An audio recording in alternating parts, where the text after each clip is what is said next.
Это «7 дней плюс» Татьяны Тимошенко. Женщина в исламе – одна из самых спорных тем. Рабыня и подчиненная, или центр, вокруг которой мужчина выстраивает свою вселенную. Ради нее одной сегодня эти темы мы будем обсуждать с одним из самых ярких имамов Казани. У нас в гостях Рафис Хазрат Сайфуллин. Здравствуйте. Здравствуйте, приветствую. Рафис Хазрат, вот ислам очень такая мужская, да, патриархальная все-таки религия, которая имеет четкое подчинение, четкую иерархию, четкие правила. Насколько тема женщин вообще обсуждаема в мечетях, насколько это актуально сегодня в нашем мире столь быстро меняющемся? На самом деле я не совсем согласен, что все-таки ислам патриархален. Да, конечно же, у нас есть определенные правила общения между мужчиной и женщиной.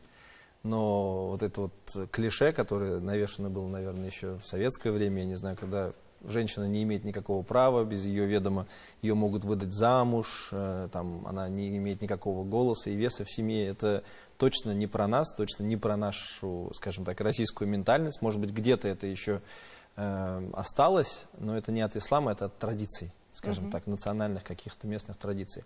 У нас же в исламе все действительно очень четко все регламентировано. Есть место для мужчины в семье, есть место для женщины в семье. И у женщины очень важная и возвышенная, я бы так сказал, роль, потому что каждая женщина, она мама, и она воспитала когда-то мужчину. То есть, если бы женщин не было бы, кто бы тогда родил бы этого того самого мужчину? Поэтому уважение к матери, уважение к своей супруге, к жене, к дочери и так и далее. И как раз-таки взаимоотношения между мужчиной и женщиной – это очень актуальная тема, она была актуальна всегда. Всевышний Аллах ниспослал целую суру, которая называется «Женщины», да, ведь нет суры мужчины, есть сура женщины. И, естественно, значение и роль женщины очень важна.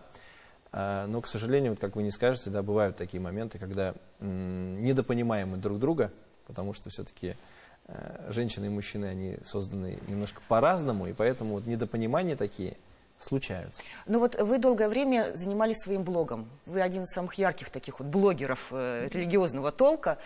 Как часто вот к вам обращались к таким запросам? Или, может быть, верующие приходят в мечеть с таким запросом разобраться в отношениях? Изначально, на самом деле, блог стал следствием той деятельности, которую мы ведем в нашей мечети. В мечети Ярдем у нас проходят и никяхи в большом количестве, приходят люди в тот же момент и с вопросами развода. То есть бывают какие-то ситуации между мужчиной и женщиной, перестают друг друга понимать, или это какой-то кризис, да, есть у каждого семьи кризисы 1 года, 3, 5 лет и так далее. В какой-то из кризисов они... Но сейчас еще время такое нестабильное, и психика людей, она находится в подвижном состоянии. Сейчас же наблюдается рост разводов, и в республике Татарстан к сожалению, да. И вот как раз-таки наша задача, как задача имамов, помочь сохранить семью. В любом случае, сохранение семьи – это является богоугодным делом, а разрушение семьи – это, скажем так, такой нежелательный процесс. Об этом и пророк Мухаммад, саллаллаху алейхи вассалям, сказал: самым ненавистным перед Аллахом является развод. Он допустим, но только в самых крайних случаях. И вот как раз-таки наша миссия, наша задача, и как имамов, это помочь сохранить семью. И как раз-таки из этой истории вытек мой блог, скажем так, в котором я записывал короткие видео, где рассказывал о таких простых для нас вещах, и они набирали свой действительно отклик. Казалось бы, говоришь о простых вещах, а они очень интересны, востребованы. И после этого обращались люди, да, стало больше людей, которые говорят: давайте мы придем, там, с супругом разберем, или могу ли я прийти одна, мне нужен совет, и так и далее. То есть мы вот в этом направлении как-то развиваемся, и действительно... То есть запрос больше от женщин идет?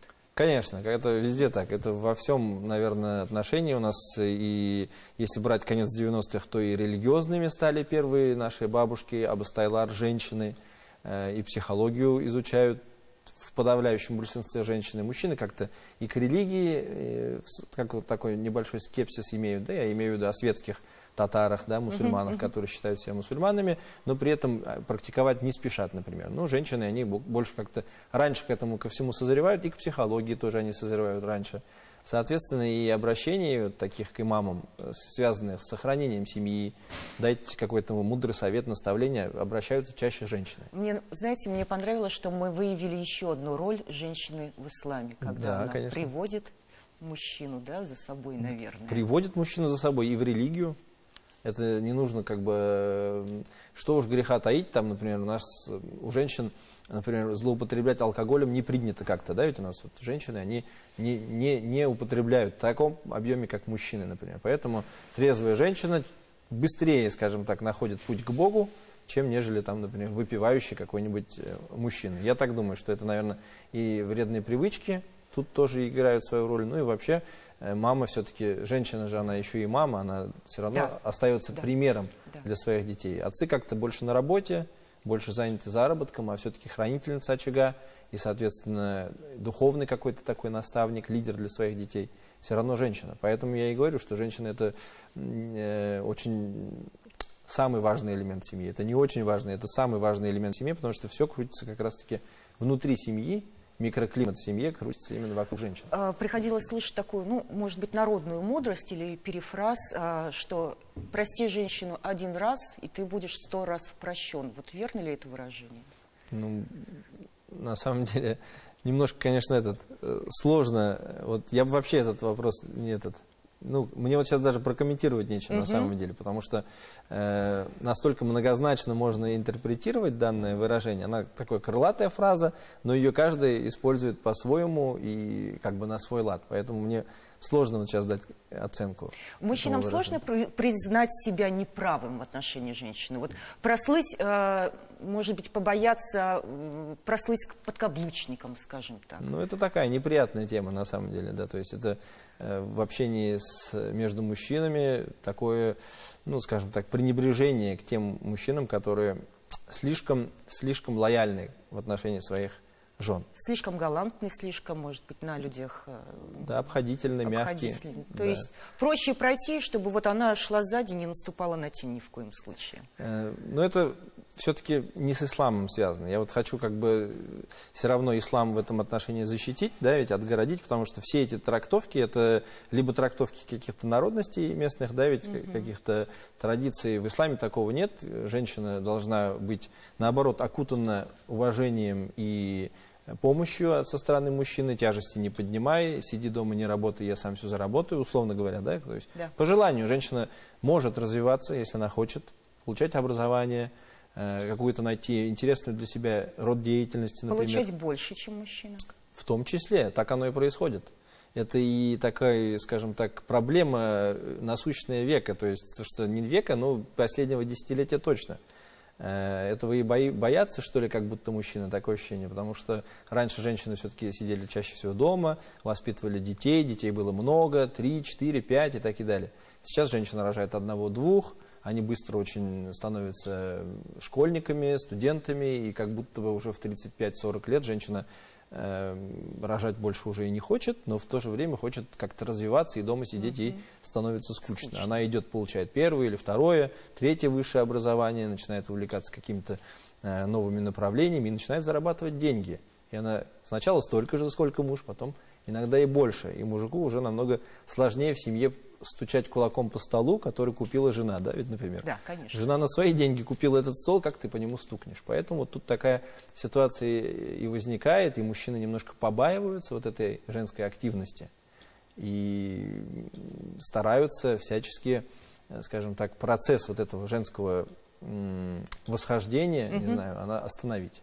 То есть это есть такое. То есть среди наших прихожан есть люди, которые жалуются. Вот моя супруга, она получает там образование, я против этого, вот как ей так сказать, чтобы она бы вот перестала это делать. Я говорю, но все-таки он не стучит кулаком-то по столу-то, а ну-ка перестань учиться.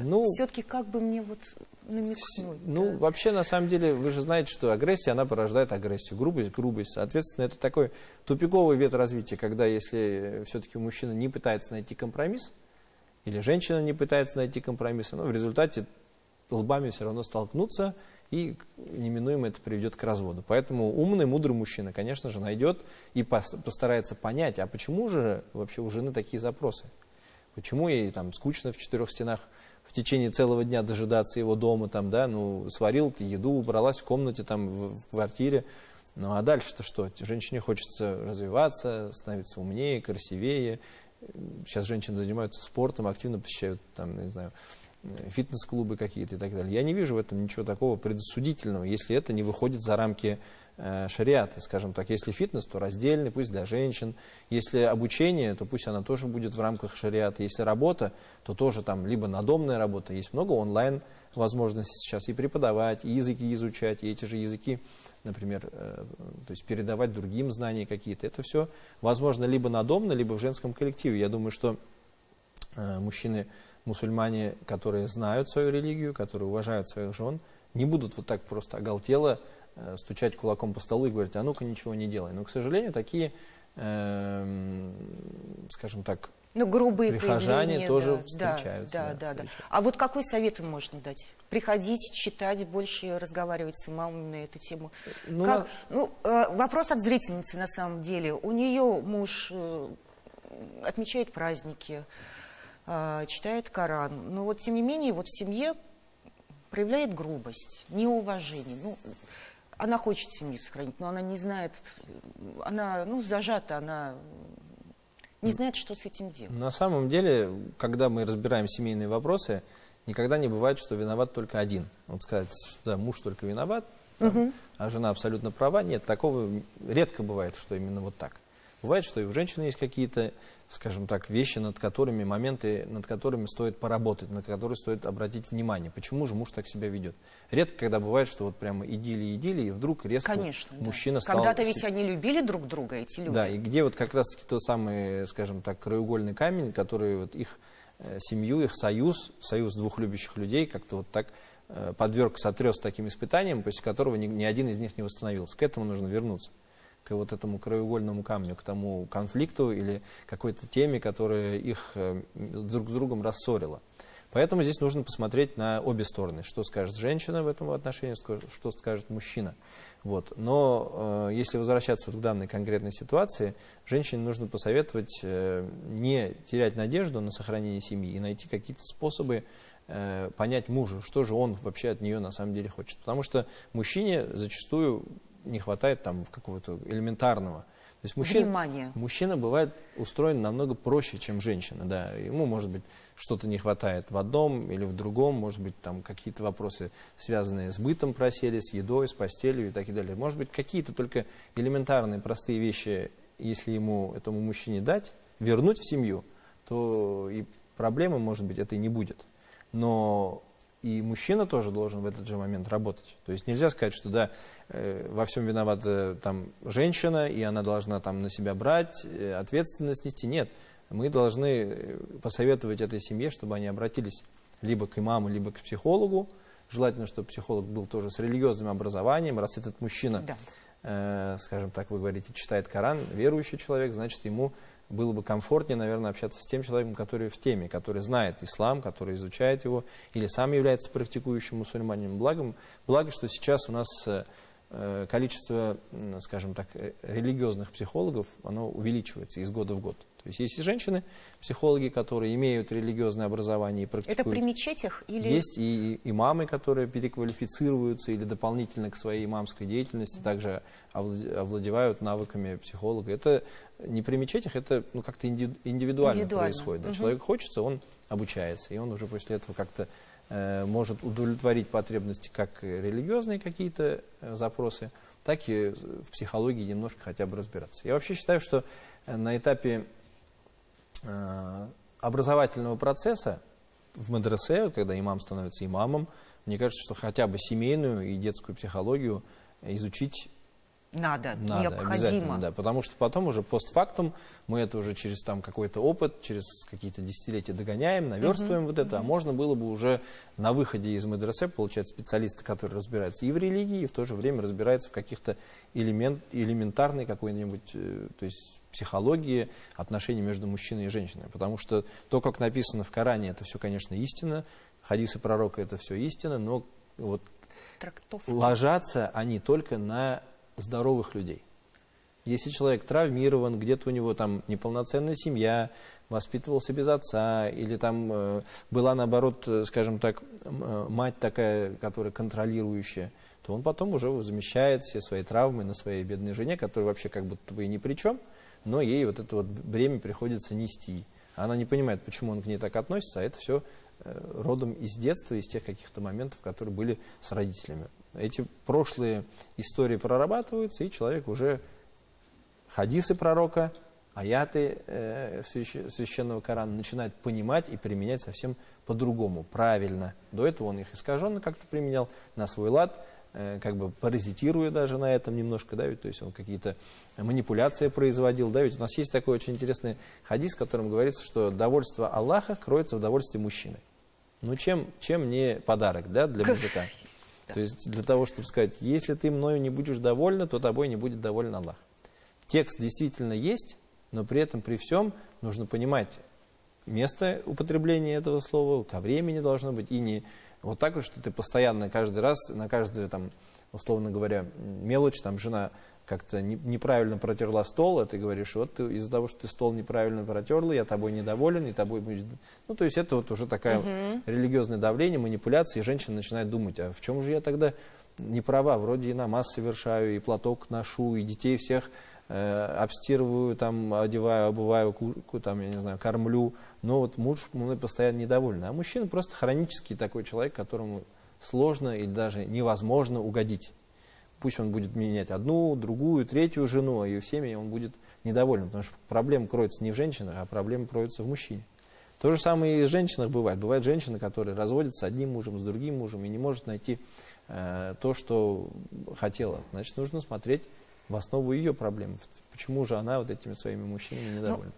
Если в чистом виде, то какие правила есть внутри брака для женщины, для мужчины? Обязаны ли они что-то? Да, обязаны. Но вот обязанности жены, они вообще сводятся к удовлетворению физических потребностей мужа. Это самое главное. Накормить, обстирать? Нет, только постель. То есть вообще женщина, если брать, вот вы говорите, вот прям чистый шариат мне дай, то есть то, как именно в Коране сказано, то обязанности женщины – это удовлетворять мужа на постели и рожать детей, этих детей воспитывать. То есть сводится вот к этим вот простым элементарным вещам. Обстирывать, готовить и все остальное женщина не должна. Если хочет мужчина, может нанять служанку или как. Если брать именно чистый шариат. Но к нему же прилетаются наши традиции. Поэтому в нашей местности традициями является, что женщина вкусно готовит, что она обстирывает своего мужа, гладит ему одежду, детей и так и далее. Это является таким как бы дополнительным проявлением любви, наверное, любви, и уважения. заботы, уважения. Да, но... Тоже народную мудрость такую слышала, что о женщине судят по тому, как выглядит ее муж. То есть, насколько он опрятен, насколько он спокоен, насколько он уверен, насколько он достоин. Ну, я согласен, с одной стороны. С другой стороны, это получается, если человек какой-то неадекватный, то, значит, должны люди подумать, что жена его таким сделала. Ну, то есть, тут опять двойное такое. Ну и возвращаясь к обязанностям, обязанности жены я уже озвучила, обязанности мужа – это материальное обеспечение ее полностью, то есть, да, все ее потребности, и давать ей религиозное воспитание, если сам может, если не может, то давать возможность получать религиозное воспитание.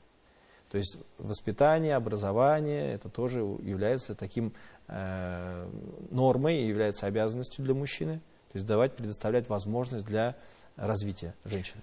То есть я делаю вывод, что женщина должна быть привлекательна, красива, здорова, весела, чтобы привлекать своего мужа, да, то, о чем мы сказали.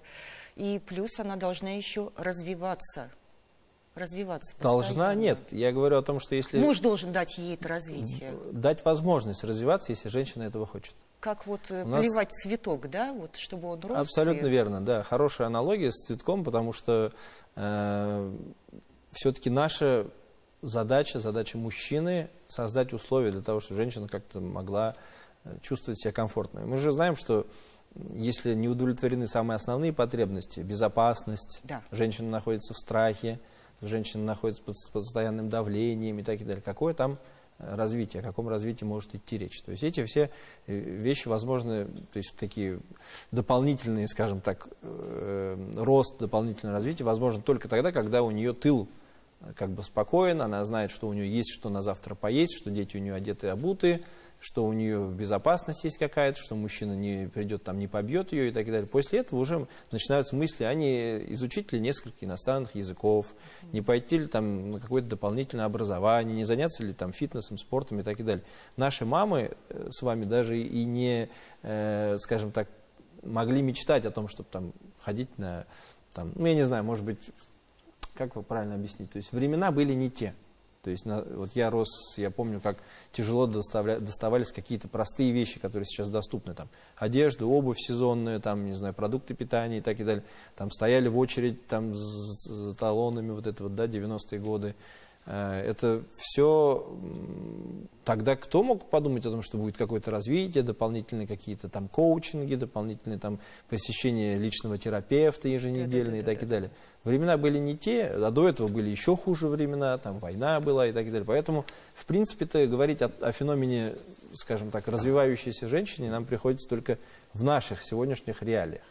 Еще в 90-х годах там тоже было не до этого, в 2000-х вот только что-то, а вот только вот сейчас мы можем посмотреть на то, как вообще, в принципе, появившиеся возможности женщины, в том числе и мусульманские женщины, сейчас реализуют. К вопросу реализации. Кто больше нуждается, женщина в мужчине или мужчина в женщине? Для своей стабильности, для своего развития и для, ну, в том числе религиозного, духовного роста? Ну, на самом деле, женщина является половиной веры, сказал пророк Мухаммад, для мужчины. Женщина – половина веры. Соответственно, мужчина нуждается в женщине. Мужчина не может и не должен, скажем так, думать так: я никогда не создам семью. Нет, он должен помышлять, надеяться, стремиться как-то создать семью. И мужчина в женщине нуждается, и женщина в мужчине нуждается. Просто каждый, наверное, по-своему в этом. Да. Я часто сталкивался с таким: я, говорит, сейчас разведусь, деньги у меня есть, на квартиру я заработал, зачем мне, в принципе, вообще муж? Да? Я могу спокойно со своими 2 детьми дожить как бы свою жизнь, и мне, в принципе, замужество больше не прельщает, не интересует. То есть такие позиции тоже... Да, сейчас они очень актуальны, распространены. Но это противоестественно, я бы так сказал, потому что все-таки женщине нужно чувство мужского плеча, нужна защита, нужна энергетика какая-то мужская, да, даже если она очень много зарабатывает, все равно вот это вот для психологического здоровья женщины, для того, чтобы она себя чувствовала комфортно и могла дальше развиваться, ей нужен рядом мужчина, и не просто какой-то там человек, который там изредка появляется, а именно человек, который вовлечен во все ее жизненные процессы и может сказать: не бойся, я с тобой в любой критической ситуации, я приду на помощь и тебя поддержу так, как могу. То есть это обоюдный процесс. Времена не настолько ушли вперед, чтобы сказать, что нет, никто не нуждается, и мужчине, и женщине не нужна, и женщина мужчине не нужна. Все-таки мы созданы Всевышним парами, и у каждого человека эта пара должна быть. И каждый человек должен стремиться создать крепкую, дружную семью, основанную на любви, уважении и каких-то дополнительных взаимных выгодах и пересечении взаимных интересов. Насколько сейчас молодые люди, может быть, не молодые, серьезно воспринимают никах? Никах к нашему, скажем так, к нашей радости, практически он вот в мусульманских татарских семьях является очень важной и неотъемлемой частью. Во всяком случае, вот, родители дочерей к никаху относятся очень серьезно, и это радует. Потому что вот без никаха жить как-то все равно в нашем обществе немножко постыдно. Даже вот те моменты бывают, что у нас есть ЗАГС, но нет никаха, и это тоже как-то воспринимается: ну как вот вы без никаха живете, как-то вот немножко, ну, открыто не говорится, но вот так за спиной вздох такой, типа: ах, вот у них бы никах бы еще прочитать, и тогда вот как будто бы после никаха семья становится только полноценной. Вот такое вот ощущение, оно в обществе сохраняется, и это хорошо.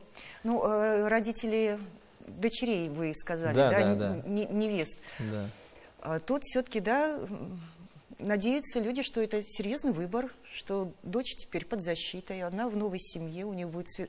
А родители-то жениха как? Чуть-чуть послабее? Родители жениха, к сожалению, у нас вот, ну, я не могу сказать, что это прям вот невеста-невеста, я, может быть, неправильно выразился, и женихи, и невесты, но все-таки сохранение чести женской, это все-таки такая штука более, ну, как бы в нашем обществе более важная, что ли. Как будто вот мужчине дает такую кредит доверия или фору, карт-бланш, чтобы он там нагулялся, вот что-то такое. Я это все не поддерживаю. то, что я сейчас говорю, Я поняла, и да. это не моя позиция, я не говорю, надо нагуляться. Я говорю о том, что в обществе почему-то мужчинам как бы говорят, особо не возбраняется. нагуляется, Да, ладно, да, там да, женщина, да, здесь да. женщина, а вот если начнет какая-нибудь татарская женщина гулять, то они уже начнут говорить как-то не в хорошем свете, то есть это считается как-то бесчестно, то есть потерей чести. Да, и поэтому, вот как я и сказал, родители все-таки невест, они вот за никях прям горой. И это очень хорошо. То есть это и есть задача отца. Сохранить женщину, дочь таким образом, чтобы она, то есть, вступила в брак посредством никяха, посредством... У нас заканчивается программа. Неужели? Так да. быстро? Один вопрос. Ислам всегда на стороне женщины? Да. Ислам всегда на стороне женщины. Ислам всегда на стороне справедливости. И если есть какие-то угнетения со стороны мужчины, то, конечно же, ислам будет на стороне справедливости и на стороне женщины. С нами был Рафис Хазрат, имам мечети Ярдам. Спасибо вам, что были с нами.